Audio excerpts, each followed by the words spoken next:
मोक्षमार्गस्य नेतारम् वेत्तारं कर्मभूभृताम् ज्ञातारं विश्वतत्त्वानां वन्दे तद्गुणलब्धये वन्दे तद्गुणलब्धये। मोक्षमार्ग के नेता एवं कर्म पर्वतों के भेदक और विश्व के सब तत्वों के ज्ञायक चेतन संवेदक सद्गुण आप समान प्राप्त हो यही भावना पाकर देव विनय पूर्वक करूं वंदना बारंबार जिनेश्वर देव बारंबार जिनेश्वर देव। सूत्र बोलेंगे सभी। यहाँ तत्वार्थ सूत्र में 7वां अध्याय चल रहा है और इसमें शुभ आश्रव का वर्णन किया जा रहा है। यानी आश्रव में ही जो पुण्य के कारण है, पुण्य आश्रव है, ऐसे बातों की चर्चा चल रही है और वो पुण्य आश्रव के कारण है व्रत। तो सबसे पहले व्रतों की चर्चा की और प्रत्येक व्रत की भावना यहाँ बता रहे हैं। व्रतों के पालन में स्थिरता रहे, व्रतों के पालन में हम स्खलित न हो जाएं, उसके लिए यहाँ प्रत्येक व्रत की 5 भावनाओं की चर्चा कर रहे हैं। अहिंसा व्रत, सत्य व्रत, अचौर्य व्रत और ब्रह्मचर्य व्रत तक की भावनाओं की चर्चा अपनी कल तक हुई है। आज हमें चर्चा करनी है अपरिग्रह व्रत की भावना। अपरिग्रह का मतलब परिग्रह का त्याग, परिग्रह के त्याग का जो व्रत लिया जाता है और वो पूर्ण रूप से त्याग किया है तो महाव्रत कहलाएगा और आंशिक रूप में त्याग किया है तो परिग्रह परिमाण अनुव्रत उसको कहेंगे। तो उसकी स्थिरता के लिए क्या भावना है? सबसे सरल है मेरे ख्याल से ये, बाकी सब में तो 5 नाम अपने को याद करने पड़ रहे हैं। देखिए ये सूत्र में बोलती हूँ।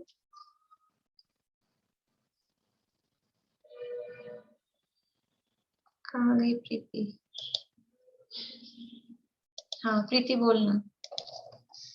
मनोज्ञा मनोगेंद्रिय विषय, मनोज्ञा मनोगेंद्रिय विषय, राग द्वेष वर्जनानि पंच, राग द्वेष वर्जनानि पंच, मनोज्ञा मनोगेंद्रिय विषय, राग द्वेष वर्जनानि पंच, मनोज्ञा मनोगेंद्रिय विषय, राग द्वेष वर्जनानि पंच।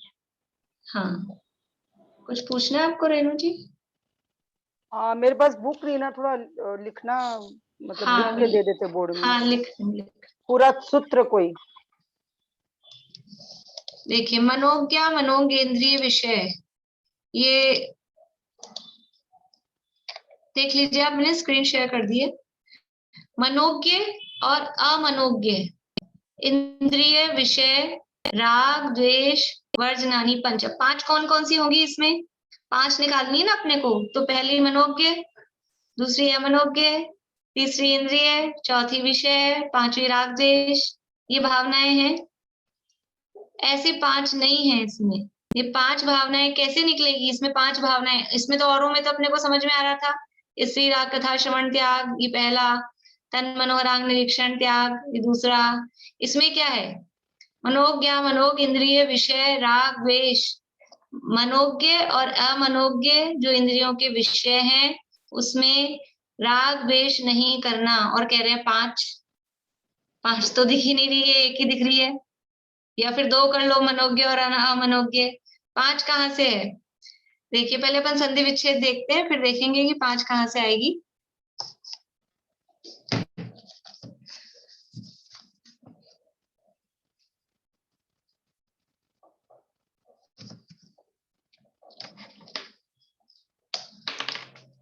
देखिए इसमें मनोज्ञा मनोज्ञेन्द्रिय, ये है, यही है संधि। मनोज्ञ प्लस अमनोज्ञ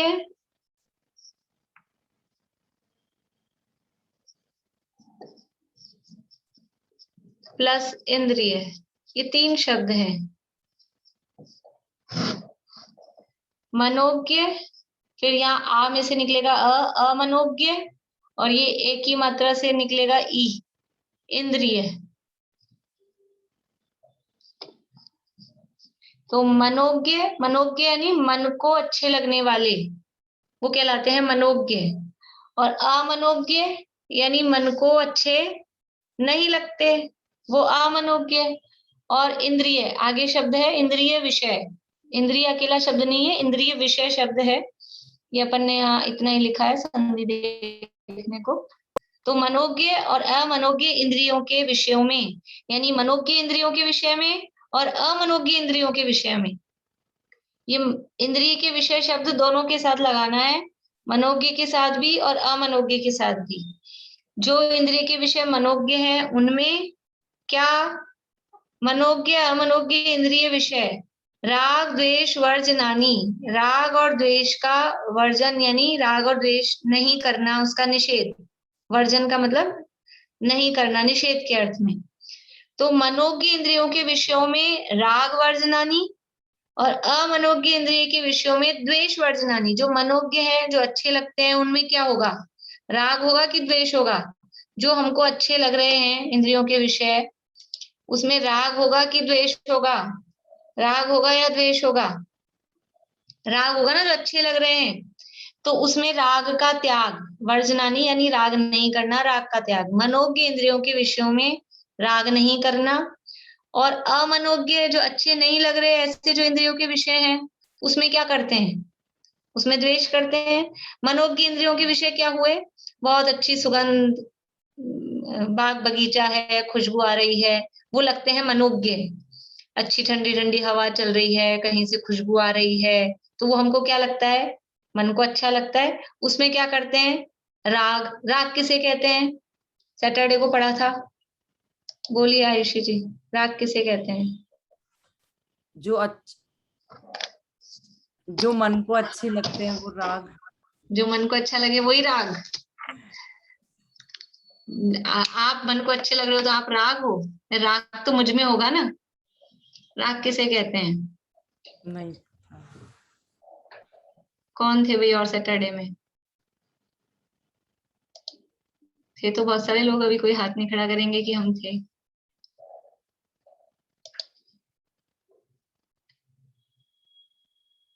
बोलिए जरूर जानते। जो विषय मन को अच्छा लगे उसको चाहने लग जाना, उसे राग हाँ, किसी चीज को अच्छा जानकर उसे चाहने लगना, या अच्छा लगना भी, इतना भी कहें तो वो उसको वो राग है, उसके प्रति राग होता है। कोई वस्तु राग नहीं है, राग होता है जीव का भाव। तो किसी व्यक्ति को, किसी वस्तु को अच्छा जानकर उसे चाहने लगना, मतलब वो वाला जो फीलिंग है, वो जो भाव है, उसका नाम है राग। तो जो मनोज्ञ इंद्रिय के विषय हैं, मन को अच्छे लग रहे हैं, ऐसे इंद्रियों के विषयों में राग राग नहीं करना, ये भावना भा रहे हैं। कौन से व्रत की भावना भा रहे हैं, यहाँ तो सब ऐसे लग रहा है कि बात क्या चल रही है, व्रत कौन सा चल रहा है, किस व्रत की भावना है, अपरिग्रह व्रत की भावना। और ये नहीं कह रहे कि इतने कपड़ों का त्याग, इतने बर्तन का त्याग, इतने क्षेत्र का त्याग। परिग्रह में तो उसकी बात करनी चाहिए थी ना, कपड़े बर्तन लगते, या फिर कोई क्रोध मान माया लोभ मिथ्यात्व, इनकी बात करते। ये क्या कह रहे हैं कि मनोज्ञ इंद्रियों के विषयों में राग का त्याग, और अमनोज्ञ इंद्रियों के जो विषय हैं, यानी जो इंद्रियों के विषय मन को अच्छे नहीं लग रहे हैं। अभी तो हमने बात की, अच्छा बाग बगीचा है, खुशबू आ रही है, तो उसमें वो अच्छा लगता है। और कोई ऐसी जगह हो, गंदे नाले पे से गुजरना पड़े, कहीं कहीं ऐसी भी तो होती है, कहीं बदबूदार वो गंदे नाले बह रहे होते हैं, बहुत बड़ा लंबा चौड़ा नाला है, वहां से अपनी गाड़ी निकल रही है, तो क्या करते हैं, पहले ही सारे शीशे ऊंचे कर लो, खुली हैं खिड़कियां तो, और भी बंद कर लो नाक वाक। तो उसमें क्या कर रहे हैं, ये नाक बंद कर रहे हैं, शीशे बंद कर रहे हैं, ये क्या है, ये द्वेष। तो अमनोज्ञ इंद्रियों के विषयों में द्वेष का त्याग, मनोज्ञ इंद्रियों के विषयों में राग का त्याग, यही अपरिग्रह वृत्त की भावना है। अब अभी तो दो ही लग रही है, दो ही है, मनोज्ञ में राग का त्याग, अमनोज्ञ में द्वेष का त्याग। ये 5 कहाँ से होंगी? आचार्य देव भूल गए थे क्या कि इसकी 2 ही बता दी, बाकी सबकी 5-5 बताई है। तो देखिए क्या कह रहे हैं, इंद्रियों के विषय, इंद्रियों के विषय कितने होते हैं? इंद्रियां कितनी हैं? इंद्रियां 5, तो उनके विषय भी 5, इसलिए यहाँ भावनाएं भी कितनी होंगी? 5। अब आप लोगों से प्रश्न पूछा जाएगा अभी एग्जाम में, रिटन तो नहीं है, ओरल पूछेंगे आपसे, ओरल पूछेंगे कि अपरिग्रह व्रत की भावना बताइए, अपरिग्रह व्रत की कितनी भावनाएं हैं बताइए। तो आप बोलेंगे तो यही अपरिग्रह व्रत की 5 भावनाएं हैं, और जवाब क्या देंगे? मनोज्ञ अमनोज्ञ इंद्रिय के विषयों में राग द्वेष नहीं करना। तो ये तो 5 हुई नहीं, तो कैसे बोलना है?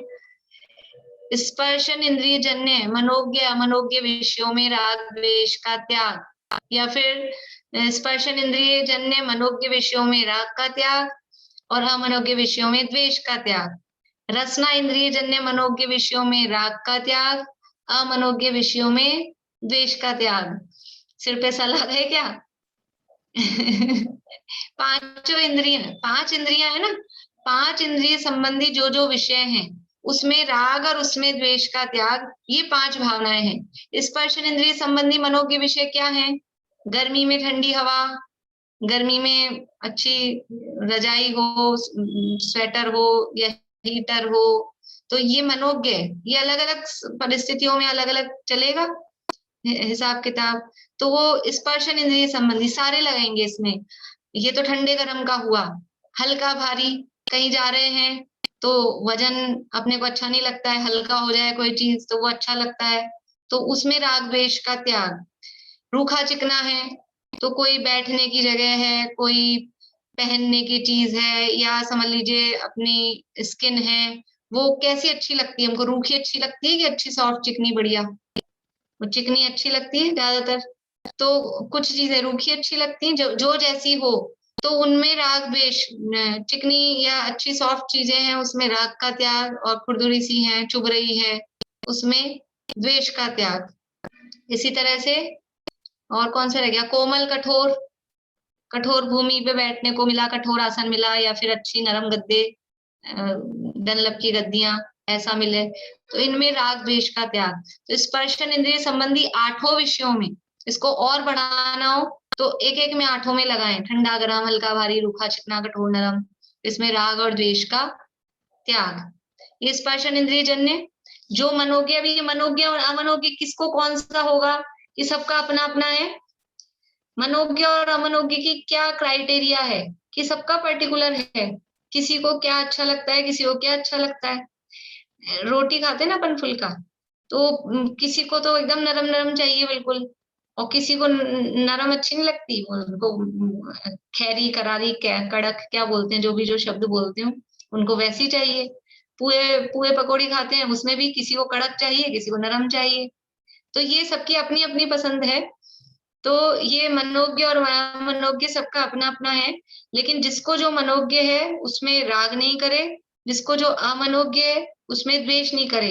तो ये कब होगा? पहले तो मनोज्ञ लग गया लेकिन नहीं, हमको राग नहीं करना, ऐसा नहीं।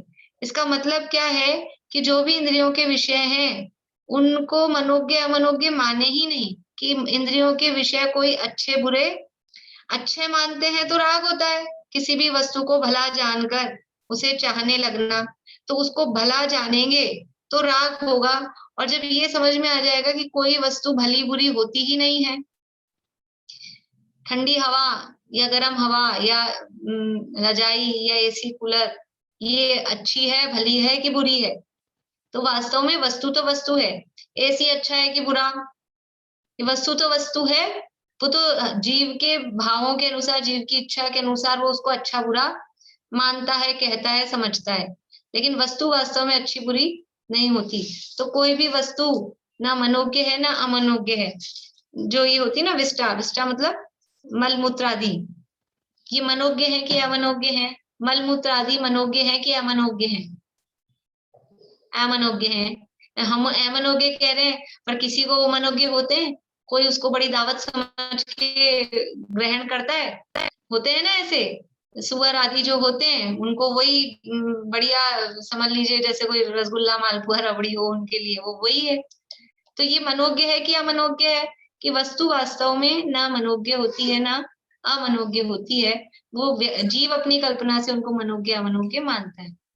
मतलब इसमें ये लिखिए कि जो भी इंद्रियों के विषय हैं उसको मनोज्ञ या अनोमोज्ञ ना माने या उसमें राग द्वेष नहीं करें, वही अपरिग्रह भावना होगी। क्या ये डेफिनेशन आएगी ना? हाँ, डेफिनेशन तो ये शॉर्ट में तो यहाँ इसमें लिखा ही है अर्थ में, लेकिन जब आपसे पूछा जाएगा तो आपको अलग अलग करके बताना है। मैंने भी एक की तो बताई आपको कि स्पर्शन इंद्रिय जन्य मनोज्ञ विषयों में राग नहीं करना और अमनोज्ञ विषयों में द्वेष नहीं करना। फिर दूसरा पॉइंट, रसना इंद्रिय जन्य मनोज्ञ विषयों में राग नहीं करना और अमनोज्ञ विषयों में द्वेष नहीं करना। तीसरा पॉइंट, घ्राण इंद्रिय संबंधी मनोज्ञ विषयों में राग नहीं करना और अमनोज्ञ विषयों में द्वेष नहीं करना। फिर चौथा, चक्षु इंद्रिय संबंधी मनोज्ञ विषयों में, मनोज्ञ इंद्रिय के विषयों में राग नहीं करना और अमनोज्ञ इंद्रिय के विषयों में द्वेष नहीं करना। और पांचवी भावना, कर्ण इंद्रिय संबंधी मनोज्ञ विषयों में राग नहीं करना और अमनोज्ञ विषयों में द्वेष नहीं करना। ऐसे ये अपरिग्रह व्रत की 5 भावनाएं हैं, यानी जो भी 5 इंद्रिय के विषय हैं उनमें यदि राग द्वेष करते हैं तो इससे क्या अर्थ समझ में आ रहा है? ऐसा लग रहा है कि कोई कनेक्शन है अपरिग्रह का राग द्वेष से, इंद्रियों के विषयों से, ये क्या संबंध लग रहा है? ये पूरी भावनाओं में कुछ कुछ ऐसे लग रहा है, पता नहीं कि कहाँ से लिखी है। कहीं तो अचौरे में भैक्ष्य शुद्धि लिख दी है, कहीं यहाँ शून्यागार इसके साथ में ये अपनी कल जो आई थी ना अनुविचि भाषणम, इसमें सत्यव्रत की भावनाओं में अनुविचि भाषण ऐसे लिख दी है, तो कुछ समझ नहीं आता है कि क्या कर रहे हैं, क्या बोल रहे हैं, क्या बता रहे हैं। लेकिन आचार्य देव कितना गहरा सोचते हैं, कितनी गहराई से बात करते हैं, वो हमें देखना चाहिए। बोलिए मोनिका भाभी। भाभी, इसको हम ऐसे भी ले सकते हैं कि मतलब अच्छी सारी जो इंद्रियां हैं उसमें जो हम अच्छा और बुरा लगे तो हम इकट्ठा करते हैं, जो हमें अच्छी लग रही है तो वो इकट्ठा कर रहे हैं कि भाई घर अच्छा लग रहा है, चादर अच्छी लग रही है, मतलब तो सामान इकट्ठा करना, वो वाली भी अपन इसको इंक्लूड कर सकते हैं। हाँ, इकट्ठा करना मतलब फिजिकली या केवल माइंड में? नहीं, दोनों। बढ़िया, बहुत अच्छा। यानी जो चीजें हमें अच्छी लग रही है, मतलब जब हम कहते ना नहीं हमें ये घर सजाना है वो। हाँ बिल्कुल। तो जो ये जो राग द्वेष हो रहा है ना, यानी इससे क्या समझ में आ रहा है कि असली परिग्रह क्या है? परिग्रह किसे कहते हैं? परिग्रह किसे कहते हैं? रुपया पैसा धन दौलत मकान जायदाद, ये तो बहिरंग परिग्रह है। वास्तविक परिग्रह क्या है? वो मूर्छा परिग्रह। और मूर्छा का मतलब ममत्व परिणाम, और ममत्व परिणाम मतलब वो राग द्वेष। राग द्वेष जो भाव है, मोह राग द्वेष, जो अंतरंग परिग्रह है, मिथ्यात्व। कौन कौन से अंतरंग परिग्रह? अंतरंग परिग्रह कौन कौन से हैं?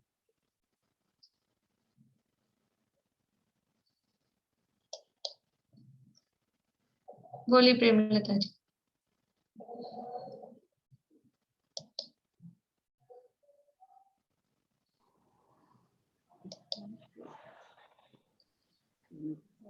अंतरंग परिग्रह 14 है। मिथ्यात्व, क्रोध, मान, माया, लोभ, हास्य, रति, अरति, शोक, भय, जुगुप्सा, स्त्रीवेद, पुरुषवेद और नपुंसक।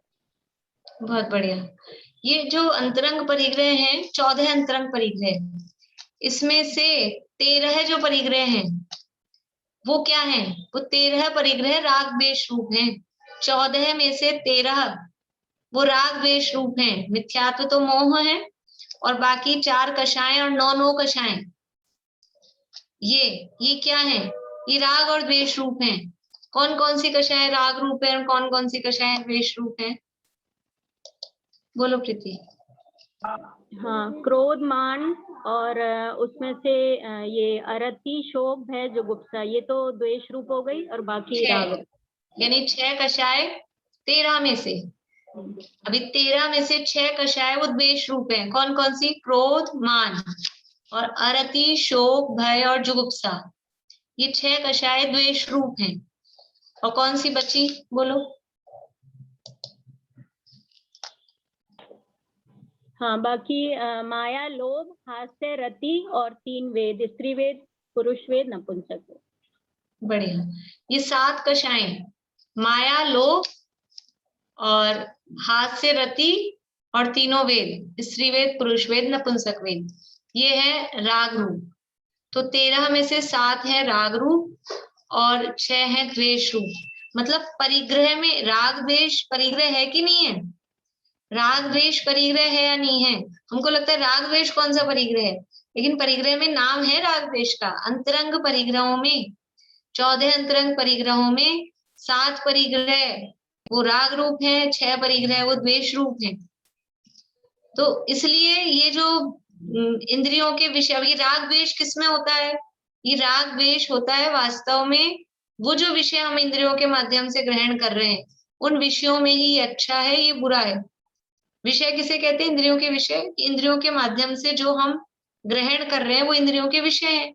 आंख से देखते हैं, रसना से स्वाद लेते हैं, चखते हैं, स्पर्शन से ठंडा गरम हल्का भारी ये फील करते हैं, तो वो उनके विषय कहलाते हैं। स्पर्शन इंद्रिय के 8 विषय हैं, रसना इंद्रिय के 5 विषय हैं। कौन से 8 विषय स्पर्शन इंद्रिय के? बोले आयुषी जी। हाँ, किसके भाभी? आपने किसके पूछे? स्पर्शन इंद्रिय के 8 विषय। सॉफ्ट और हार्ड और लाइट हैवी और कोल्ड एंड हॉट।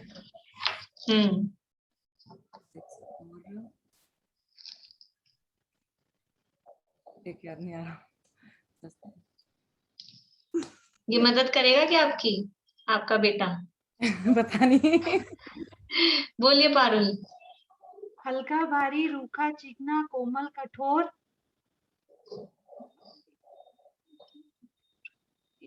गरम, ठंडा।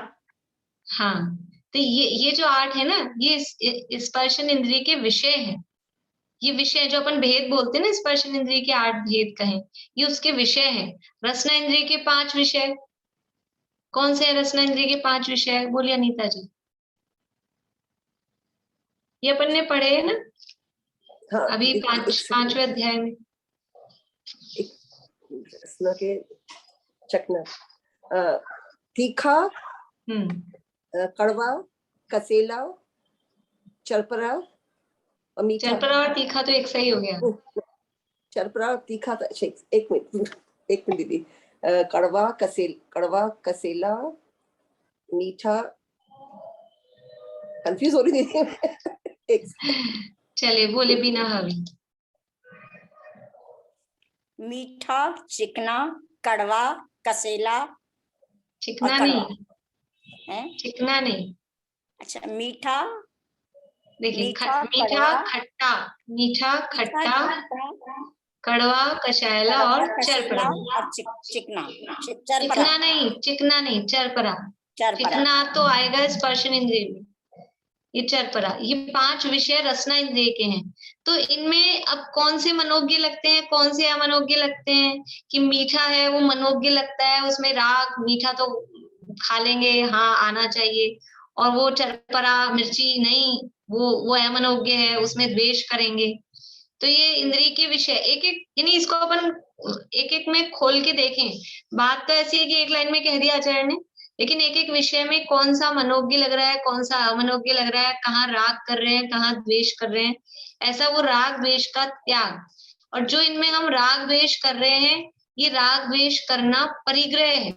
सुगंध में राग, दुर्गंध में द्वेष, ये घ्राण इंद्रिय का विषय है। सुगंध दुर्गंध, सुगंध में राग करते हैं, दुर्गंध में द्वेष। चक्षु इंद्रिय संबंधी जो भी रंग है, अभी ये भी सबका पर्सनल है, किसी को कौन सा रंग अच्छा लगता है, किसी को कौन सा रंग अच्छा लगता है, तो वो जो भी रंग आंखों को अच्छा लग रहा है उसमें राग, और जो रंग आंखों को अच्छा नहीं लग रहा है उसमें द्वेष।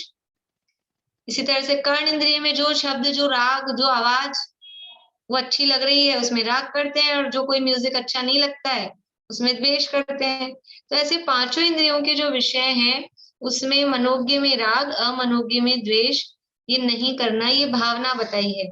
लेकिन राग द्वेष करने से परिग्रह कहाँ हो रहा है, प्रश्न तो ये है। तो अभी हमने देखा कि वास्तव में राग द्वेष ही परिग्रह है। वो जो अंतरंग परिग्रह है, उन अंतरंग परिग्रहों में ये 13 तो ये राग द्वेष के ही प्रकार हैं। इसलिए ये जो हम इन इंद्रियों के विषयों में राग द्वेष कर रहे हैं, इसका मतलब है कि हम परिग्रह कर रहे हैं, हम परिग्रह बढ़ा रहे हैं। और एक दूसरी बात और है कि देखिए, एक तो होता है परिग्रह, दो चीजें हैं, सुनिएगा आप लोग ध्यान से। एक तो है परिग्रह और एक है नोकर्म, दो शब्द हैं, परिग्रह और नोकर्म। क्या दोनों पर्यायवाची हैं? क्या दोनों को एक इक्वल टू, एक यानी एक दूसरे की जगह काम में ले सकते हैं? नोकर्म और परिग्रह क्या दोनों एक से हैं? नोकर्म किसे कहेंगे और परिग्रह किसे कहेंगे?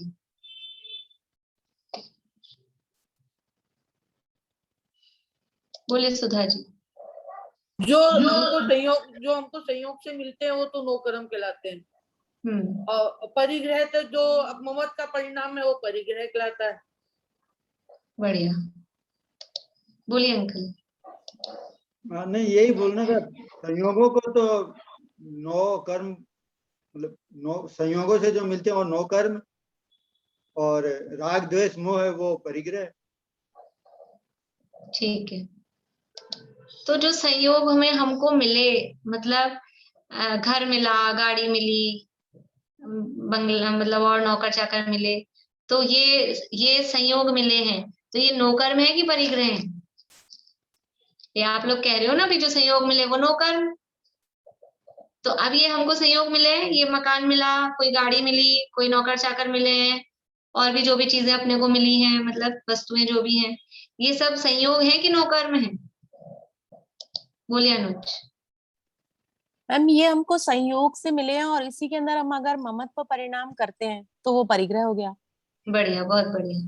यानी नोकर्म कहलाती है द्रव्य कर्म के या आघातीय कर्म के उदय से जो सामग्री मिली। द्रव्य कर्म या कहें मुख्य रूप से उसमें आघातीय कर्म है, आघातीय कर्म के उदय से जो सामग्री मिली वो है नोकर्म। और उस जो सामग्री मिली है उस सामग्री में हम अपनापन करते हैं। अब आ गए ना शब्द आप लोगों के, राग द्वेष कर रहे हैं। आप लोगों ने बात वही बताई, सही बताई थी दोनों तीनों जनों ने, सबने। उसमें हम राग द्वेष कर रहे हैं, तो वो जो राग द्वेष कर रहे हैं वो बन जाता है हमारा परिग्रह। नो कर्म तो हमको मिला है द्रव्य कर्म के उदय से जो भी सामग्री मिल गई, लेकिन उसमें जो हम अपनत्व भाव कर रहे हैं, ममत्व कर रहे हैं, राग द्वेष कर रहे हैं, तो वो राग द्वेष करने से वो हमारा परिग्रह हो जाता है। देखिए एक उदाहरण आपको बताती हूँ। जैसे अरहंत भगवान है, अरहंत भगवान है, उनके नो कर्म है या नहीं? अरहंत भगवान के नो कर्म है या नहीं है?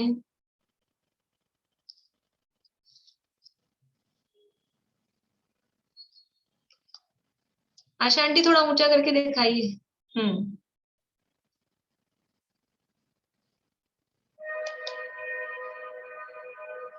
नो कर्म नहीं है, अरहंत भगवान के नो कर्म नहीं है। विनीता जी, नो कर्म के नहीं है, कैसे बताइए? हास्य रति अरति शोक स्त्री पुष्पक नपुंसक कहाँ है जी उनको? पुरुष ये नो कर्म है, ये नो कर्म है। अच्छा, आपने ये नो कर्म इस वाले नहीं पूछे, द्रव्य कर्म, नो कर्म, भाव कर्म वो नहीं है। नो कर्म नहीं है अरहंत भगवान के। आप सोचिए फिर से, अरहंत भगवान के नो कर्म है या नहीं है? नो कर्म किसे कहते हैं? अभी तो बताया, आघातीय कर्म के उदय से प्राप्त सामग्री नो कर्म है। अरहंत भगवान के आघातीय कर्म है या नहीं? बाकी सब लोगों ने काफी सही जवाब दिया। अरहंत भगवान के आघातीय कर्म है कि नहीं है? है। और अघातिया कर्म के उदय से ये समौषण की रचना, ये तीर्थंकर प्रकृति का उदय, वो है या नहीं है उनके? ये समौषण की रचना, ये भगवान का नौकर्म है। इतना बड़ा लंबा चौड़ा 12 योजन का समौषण बना आदिनाथ भगवान का, तो क्या वो उनका परिग्रह है? इतने सारे देव सेवा में खड़े हैं और इतनी इतनी रत्नों की विभूति वहां समौषण में अपन ने रचना पड़ी है। रत्नों की जमीन है और रत्नों की दीवारें हैं, स्फटिक की दीवारें हैं और सोने के कोट हैं, ये सब हैं, धूल भी वहां रत्नों की पड़ी है। तो ये किसका है? समौषण किसके पुण्य के उदय से हुआ है? अनंत भगवान के उदय के पुण्य के उदय से बना है ना। तो ये अनंत भगवान का परिग्रह है कि नहीं है? ये परिग्रह नहीं है। क्यों नहीं है? क्योंकि उनको ममत्व नहीं है, क्योंकि मोहनीय कर्म का अभाव पहले हुआ है। तो अनंत भगवान के नौकर्म तो है, लेकिन उनको परिग्रह नहीं है उसका। नौकर्म तो सीधा सीधा ऐसा नहीं ना, जैसे बच्चों वाली लैंग्वेज में बच्चों को सिखाते हैं नौकर्म किसे कहते हैं, कि शरीर और शरीर से संबंधित पदार्थों को नौकर्म कहते हैं, ये बच्चों को सिखाते हैं। तो शरीर है कि नहीं अनंत भगवान के? शरीर है, और ये समर्षण आदि ये सब शरीर से संबंधित ही पदार्थ है, समझ लीजिए। तो वो शरीर नौकर्म है या नहीं? शरीर है तो नौकर्म है, लेकिन वो शरीर परिग्रह है क्या उनका? हमारा शरीर ये हमारा नौकर्म है कि परिग्रह है? नौकर्म तो है ही है, लेकिन वो परिग्रह बना रखा है। यानी इससे क्या समझ में आ रहा है कि जिन जिन चीजों में हम राग द्वेष करते हैं, उन चीजों को हम अपना परिग्रह बना लेते हैं। सड़क पे निकले, यानी कैसे कैसे हम अपना राग द्वेष बढ़ाते हैं, कैसे कैसे हम परिग्रह बढ़ाते हैं। सड़क पे निकले और कॉलोनी में मकान देख रहे किसी का, अरे ये कैसा कलर कराया इन्होंने, कलरिंग नहीं जम रहा। अब उसमें क्या किया हमने? द्वेष किया। तो क्या कर लिया उसमें हमने? द्वेष करके वो अपना परिग्रह बना लिया। वो मकान अपना नहीं है, लेकिन परिग्रह अपना, अंदर पाप बढ़ गया, उसका कोई लाभ अपने को नहीं मिलेगा। कुछ परिग्रह होता तो अपने को रहने को मिल जाता, वो तो कुछ फायदा होगा नहीं, लेकिन अंदर भावों में हमने परिग्रह बढ़ा लिया। किसी का देख के साड़ी मार्केट में से निकले, ये साड़ी बहुत अच्छी लग रही है, ये साड़ी बहुत खराब लग रही है, ये करते हैं कि नहीं करते? होता है कि नहीं होता है? करना कहें कि ऑटोमेटिकली होती है कि नहीं होती है चीजें? जयपुर में लालजी के रास्ते से निकल जाओ तो अगल में बगल में बस वही वही दिखती है, और वो हुए बिना रहता नहीं है कि ये अच्छी और ये बुरी, ये अच्छी और ये बुरी। ऐसे ही कहीं भी कुछ भी देख के, दूसरे का कुछ भी देख के अपने संबंध में करें, वो तो एक बार वाजिब है भी, चलो अपने लिए अच्छा बुरा अपन देख रहे हैं, वाजिब मतलब वो तो उसको अलाउ एक बार समझ लें। लेकिन व्यर्थ के कितने करते हैं अपन? तो ये जो भी व्यर्थ के इंद्रियों के विषय, सबसे ज्यादा हो जाता है अपने को नेत्र इंद्रिय के माध्यम से, क्योंकि आंखें हमेशा चालू रहती हैं और आंखों से जो देखने में आता है तो सारी ही चालू रहती है, यूं तो बंद तो कुछ भी नहीं है, लेकिन फिर भी वो सबसे ज्यादा प्रमुखता से रहती हैं। कानों में जो भी कुछ शब्द पड़ गए हैं, रास्ते में निकल रहे हैं, तो ये अच्छा लग रहा है, ये बुरा लग रहा है, बस यही, कुछ भी हो हम यही काम करते हैं, बस ये अच्छा ये बुरा, ये अच्छा ये बुरा। तो ये भावना पढ़ के थोड़ा हमें विचार आए, जब भी हम कभी इस तरह से राग द्वेष अपने चल रहे हों, तो हमें ये विचार आए कि बिना बात की जो अपने से संबंधित चीजें ही नहीं है, उसमें हम राग द्वेष क्यों करें, और राग द्वेष करके अपना परिग्रह क्यों बढ़ाएं। तो यहाँ परिग्रह त्याग व्रत की भावना के अंतर्गत ये बहुत गहरी बात सबसे शॉर्ट में कही है, एक लाइन में कही है, लेकिन बहुत गहरी बात इन्होंने कही है कि मनोज्ञ मनोज्ञ इंद्रिय विषय राग द्वेष वर्जनानी। इंद्रिय के जो विषय मन को अच्छे लग रहे हैं या इंद्रिय के जो विषय मन को खराब लग रहे हैं, उनमें राग और द्वेष वो नहीं करना, क्योंकि राग द्वेष है वही वास्तव में परिग्रह है, वही मूर्छा है। तो जो भी कोई इंद्रिय के विषय होते हैं उनमें हम राग द्वेष नहीं करें, ऐसा ये अपरिग्रह व्रत की 5 भावनाएं। अब जब 5 आपसे पूछी जाएगी तो 5 गिनानी है। स्पर्शन इंद्रिय, रसना इंद्रिय, घ्राण इंद्रिय, चक्षु इंद्रिय और कर्ण इंद्रिय से 5 भावनाएं तब होंगी। और ऐसे मैं कल पूछूंगी सबसे, और ऐसे 5 अगर नहीं गिनाई तो फिर वो आपको ध्यान ही नहीं रहेगा कि ये 5 चल रही है कि 1 चल रही है। थोड़े दिन बाद क्या होगा कि ये 5 है कि 1 है कि 2 है, समझ में ही नहीं आएगा। तो ये 5 भावनाएं यहाँ बताई हैं। अपने पास 5-7 मिनट है, अब ये थोड़ा अपन ये रीडिंग कर लेते हैं ताकि अपने ये जो टॉपिक है ये पूरा हो जाए। फिर कल से आगे का सूत्र अपन चलाएंगे। किसी को प्रश्न हो तो पहले पूछ लीजिए।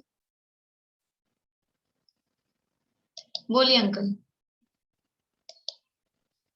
5 की तो 40 हो जाती है, मनों के 20 और अमनों के 20। हाँ, वो करना चाहें तो 40 भी हो जाएंगी, लेकिन अभी हमको 5 ही रखनी है, तो हम मनोज्ञ और राग द्वेष को एक ही में रखेंगे। ये तो जितनी करनी होगी ये हमारे ऊपर है, हमको जितनी करनी है उसमें उतना करेंगे। तो 5 करनी है तो 5 ही करेंगे, उसको 10 करनी है तो 10 भी कर सकते हैं, और 40 करनी है तो 40 भी कर सकते हैं। ये तो आचार्य यानी 5 की उन्होंने संख्या एक ले लिया, एक ऐसा। नहीं तो इनकी जितनी, जैसे समितियां पूरी 5 ले लें, ऊपर अहिंसा व्रत की भावना ली ना, 5 समिति अलग अलग ले लें, 3 गुप्ती अलग ले लें, तो वो बढ़ जाएंगी, 10 भी हो जाएंगी। तो ये तो 5 का एक अंक उन्होंने आंकड़ा फिक्स कर लिया, अभी अपने को 5 बतानी है, तो 5 में घुसाना है सबको। इस तरह से ऐसे बताइए। बोलिए सरोजा आंटी। ये है ना, चरणानी योग के शास्त्र की आज्ञा का उल्लंघन करके भोजन का ग्रहण करना, ये भिक्ष शुद्धि में ये अव्रत है या कैसे लिखेंगे? यानी प्रश्न ये है उसका कि भैक्ष शुद्धि का आचौर्य व्रत से क्या संबंध है, ये प्रश्न है। तो उसके जवाब में है कि चरणान योग के शास्त्रों की आज्ञा का उल्लंघन करके भोजन ग्रहण करना वो चोरी है। जिनवाणी की आज्ञा का उल्लंघन किया ना, आज्ञा का उल्लंघन करके भी आपने ले लिया, तो वो चोरी है। और हाँ, इसलिए वो आचौर्य व्रत की भावनाओं में उसको भैक्ष शुद्धि को रखा गया है। बोलो प्रीति। हाँ, जैसे अपन ममत्व को परिग्रह मानते हैं ना, तो ममत्व में ये है कि मेरी वाली बुद्धि है। जैसे ममत्व तो अपन नॉर्मली राग के उसमें लेते हैं सेंस में, तो ये द्वेष भी परिग्रह एक तरह का। तो द्वेष को ममत्व में मतलब इस तरह से लेंगे कि उसमें हमारी ये बुद्धि है कि मैं इससे कर रहा हूँ द्वेष, इस टाइप से। नहीं, एक्चुअल में क्या है कि ममत्व तो है मोह का भाव, मेरापने का भाव, और राग और द्वेष है अच्छा और बुरा लगना, ये भाव। वास्तव में तो हम मोह और राग को एक में मान लेते हैं, लेकिन थोड़ा फर्क है उसमें। पर यहाँ द्वेष का मतलब भी जो इसमें लिया ना, द्वेष को ज्यादा हाईलाइट क्यों नहीं करते हैं, ज्यादातर राग ही क्यों बोला जाता है, क्योंकि द्वेष तो पहले ही चला जाता है। जैसे वीतरागी, भगवान को क्या कहते हैं? वीतरागी। वीत द्वेषी नहीं कह रहे, क्योंकि द्वेष तो पहले ही खत्म हो जाता है। लेकिन वो मैं कर रहा हूं इससे नहीं, पर वो बस उसमें बुरा मानना, पर पदार्थ को या तो अच्छा मान रहे हैं या बुरा मान रहे हैं, वो ही मान्यता खोटी है। इस हिसाब से वो मतलब ममत्व के अंदर क्या था तुम्हारा प्रश्न? मतलब ममत्व में नहीं लिया, वो राग और द्वेष ही है, ममत्व तो मोह है। मतलब मैं जैसे ममत्व भाव को परिग्रह कहते हैं ना, तो द्वेष को ममत्व में कैसे मतलब वो करेंगे अपन? द्वेष को परिग्रह में ममत्व तो एक कहा, ममत्व में फिर राग द्वेष को गर्भित किया। ममत्व का अकेला फिर उतना ही अर्थ नहीं लेंगे। ममत्व का मतलब ये मेरा है, ये अच्छा है, ये बुरा है, ये तीनों भाव उस ममत्व में लेंगे। ममत्व में अकेला मेरापन, जब हम मोह का अर्थ ममत्व लेंगे तब ये मेरा है, वो ममत्व का अर्थ। लेकिन जब हम अकेला ममत्व बोलेंगे मूर्छा परिग्रह, तो वहां ममत्व में तीनों भाव आएंगे, मेरापना भी, अच्छापना भी और बुरापना भी। वो द्वेष में मेरापन, या फिर ऐसा कि ये मुझे बुरा कर रहा है, ऐसा करके वो मेरे लिए बुरा है, मैं द्वेष कर रहा हूं ऐसा नहीं, लेकिन ये वस्तु मेरे लिए अच्छी है, तो ऐसा वो अपने से ममत्व रूप राग हुआ अपने लिए, और ये वस्तु मेरे लिए बुरी है, तो वो उसमें फिर ममत्व वाला भाव उस तरह से ले सकते। बोलो पारुल। भाभी, तो किसी की भी आज्ञा को नहीं मानना चोरी है? किसी की भी ऐसा मतलब मुख्य रूप से तो जिनवाणी अपनी से माँ की आज्ञा नहीं मानी, तो आज्ञा का उल्लंघन करा, तो आज्ञा का उल्लंघन करके जो काम किया तो छुप के करेंगे कि नहीं? फिर जो आज्ञा है वो आज्ञा का उल्लंघन, अब ऐसा नहीं कहना कि वो हो गया क्या, वो मतलब स्वच्छंदी तो सामने करे, वो नहीं।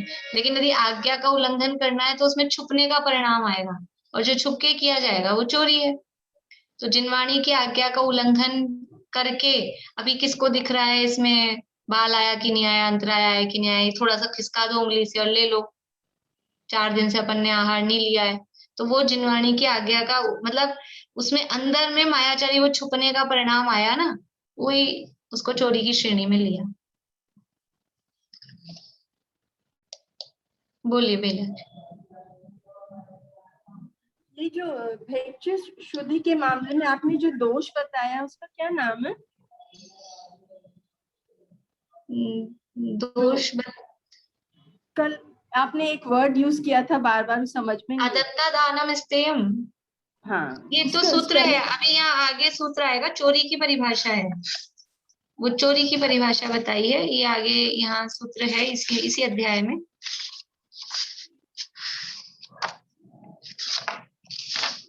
ये देखिए 15 नंबर का सूत्र है। तो वो चोरी की परिभाषा है कि शास्त्र की आज्ञा का उल्लंघन करके आहार ग्रहण किया तो वो चोरी के अंतर्गत आता है, क्योंकि वो बिना दिया हुआ लिया है, क्योंकि शास्त्र की आज्ञा के हिसाब से नहीं लिया, इसका मतलब वो बिना दिया हुआ, और उसके लिए वो सूत्र बोला था हमने, अदत्ता दानम स्तेयम।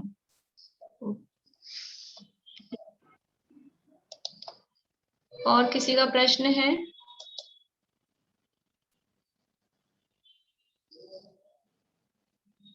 चलिए, तो ये थोड़ी सी रीडिंग कर लेते हैं अपन 2 मिनट में, ताकि ये अपना पूरा हो जाए विषय।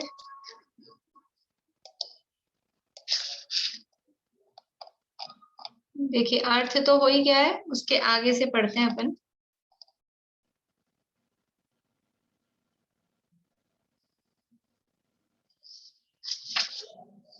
अगले पेज से, पेज नंबर है 267। 267 से पढ़ते हैं।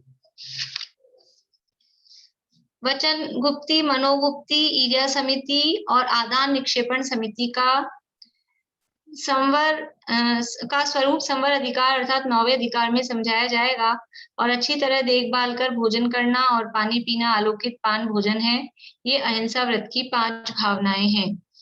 इस आश्रव अधिकार में ये भावना रूप है और संवर निर्जरा अधिकार में परिणमन रूप होंगी। प्रत्याख्यान का अर्थ त्याग होता है। इस प्रकार क्रोध के त्याग, लोभ के त्याग, भय के त्याग और हास्य के त्याग की भावना भाने की बात है। अनुविची भाषण निर्दोष भाषण को कहते हैं। ये सत्य व्रत की 5 भावनाएं हैं। यहाँ ये सब भावना रूप है और संवर निर्जरा अधिकार में परिणमन रूप होंगी। परिणमन रूप मतलब अभी तो भावना भा रहा है कि लोभ का त्याग करे, भय का त्याग करे, ये भावना है, और वहां पर वास्तव में परिणमन रूप मतलब फिर लोभ का त्याग, भय का त्याग जो हुआ वास्तव में, वो संवर निर्जरा का कारण है। तो 9वें अध्याय में जो इसकी चर्चा करेंगे वो परिणमन रूप की बात होगी कि ऐसा हो रहा है, और अभी तो ये भावना भा रहे हैं, तो ये भावना शुभ भाव रूप है, और शुभ भाव रूप होने से ये आश्रव अधिकार में शुभ आश्रव का कारण बन रही है। आश्रव अधिकार में इसको लिया गया है। समझ में आया? ये भावना रूप और परिणमन रूप नहीं आया? भावना रूप का मतलब देखो, हमारी भावनाएं, वही उदाहरण है अपना, मेरी भावना है मैं समेश शिखर जी जाऊं, तो ये भावना कब है? जब मैं जयपुर में हूं तब है, कि जब मैं समेश शिखर जी में हूं तब है? जयपुर में बैठी हूं तब भावना भाऊंगी ना। तो अभी मैं समेश शिखर जी रूप नहीं हूं, मतलब अभी परिणमन नहीं हुआ। परिणमन का मतलब वो काम हो गया, तो वो काम नहीं हुआ, उसकी हम भावना भा रहे हैं। और जब समेश शिखर जी पे पहुंच जाएंगे तो वो परिणमन रूप हो गया कि हम पहुंच चुके हैं, ऐसा। तो अभी इस यहाँ जो बात चल रही है वो भावना रूप कि क्रोध का त्याग, लोभ का त्याग, इसकी भावना, हम सत्य व्रत को निर्दोष पालन करना चाहते हैं, उसके लिए हमारी ये भावना है कि कभी भी हमारे जीवन में क्रोध का, लोभ का, भय का ये प्रसंग नहीं बने, ताकि हमारा सत्य व्रत निर्दोष पालन हो। तो ये तो अभी भावना चल रही है, और जब संवर निर्जरा वाला प्रकरण आएगा उस समय वो उस पोजीशन में है जब उसके क्रोध का त्याग, लोभ का त्याग, भय का त्याग एक्चुअल में हो गया है। तो वो जो त्याग हो गया है वो संवर निर्जरा का कारण बन रहा है। तो वो हो गया है, वो है परिणमन रूप, और अभी हुआ नहीं है। जो नहीं हुआ होता है उसकी भावना होती है, जो हो गया है उसकी थोड़ी ना भावना होती है। फिर तो वो हो ही गया है। तो भावना शब्द ये बता रहा है कि अभी पूरा ये काम हुआ नहीं है, लेकिन हम करना चाहते हैं। बोलिए पर भाभी, पर महाव्रत तो आप मुनि राजू ने ले लिए, उनके महाव्रत तो हैं। तो जो महाव्रत है तो ये भावनाएं तो आगे भी चलती रहेंगी, मतलब जब तक वो सीढ़ी में नहीं देखो पहुंचते हैं उसमें वो दोनों तरह से चलता है ना। जब वो शुभोपयोग रूप है तब भावना चलती है, और जब शुद्धोपयोग में आ जाते हैं तो परिणमन हो जाता है। वहां पर ऐसा होता है, जब वो शुभोपयोग में आए तो उनकी ये भावना रहती है कि हम वापस से शुद्धोपयोग में जाएं तो हमारे ये सब इनका त्याग हो, तो ये भावना रहती है। और जब शुद्धोपयोग में चल जाते हैं ऊपर के गुण स्थानों में, तब वो परिणमन रूप हो जाती है। परिणमन भी क्रिया का नाम नहीं होगा। हाँ, क्रिया का नाम परिणमन नहीं, वो परिणमन का मतलब वो जो भाव रूप में है, जो संवर्ण ऊर्जा का कारण है। दीपिका जी आप बोल रहे हैं कुछ? हाँ, मैं ये पूछ रही थी कि अभी जैसे आपने कहा कि भावना वो शुभ आश्रव का कारण है, ये मतलब हुआ इसका। तो केवल अगर हम कोई चीज की भावना बात, ये सिर्फ अणुव्रत और महाव्रत धारियों के लिए ही है, या नॉर्मल में भी अगर कोई इंसान कोई शुभ भाव, मतलब जैसे आप कह रहे हैं भावना भाते हैं, तो वो शुभाश्रव का कारण बनता है? हाँ, बनता है ना। नॉर्मल में भी जो भी ये जो भावनाएं हैं, ये हम भा सकते हैं कि नहीं? ये भावनाएं भा सकते हैं, और हमको भानी ही चाहिए। यदि हमें भी अणुव्रती या महाव्रती बनना है तो ये भावनाएं हमारी भी होनी ही चाहिए कि हम भी क्रोध का त्याग, लोभ का त्याग, सत्य हम बोलना चाहते हैं तो हम ये इनका त्याग करें। हम भी परिग्रह का त्याग करना चाहते हैं तो राग द्वेष इनमें नहीं करें, ये हमारी भी होनी चाहिए। और जो हमारी ऐसी भावना रहेगी तो वो शुभाश्रव का कारण बनेगी, और खोटी भावना होगी तो वो पाप का आश्रव का कारण बनेगी।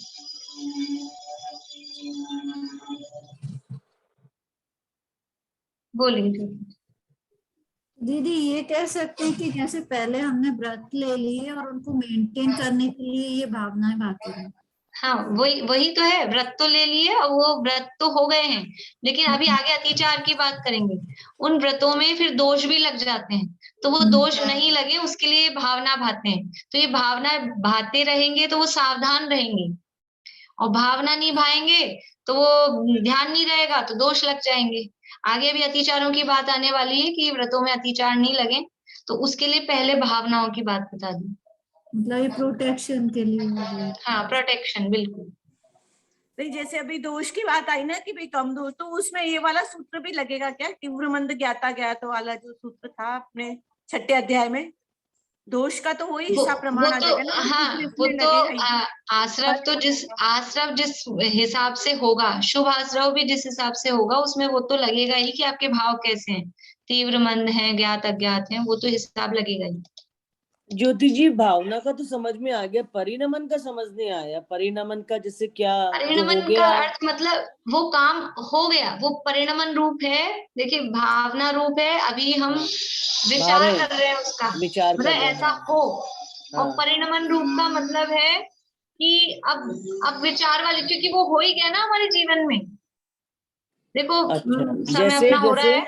एक और उदाहरण देती हूँ। जैसे अपने घर में लड़की है, शादी लायक, 23-25 साल की लड़की है, तो हमारा मतलब उसकी शादी करने का हम देख रहे हैं, हमारी भावना है, हमारा विचार, जो भी अपन कहते हैं वो अभी हमारी भावना है कि शादी हो। और अब उसकी बात पक्की हो गई और शादी भी हो गई, तो वो जो शादी हो गई वो परिणमन हो गया। और अभी जो हम कर रहे हैं कोशिश, वो भावना है। हाँ, वो तो समझ। वो भावना। ठीक है। चलिए, अब अपना समय हो गया है, ये थोड़ा सा जो है वो कल ही पढ़ के फिर आगे कल बढ़ जाएंगे। अभी यही पूरा करते हैं जिनवाणी स्तुति।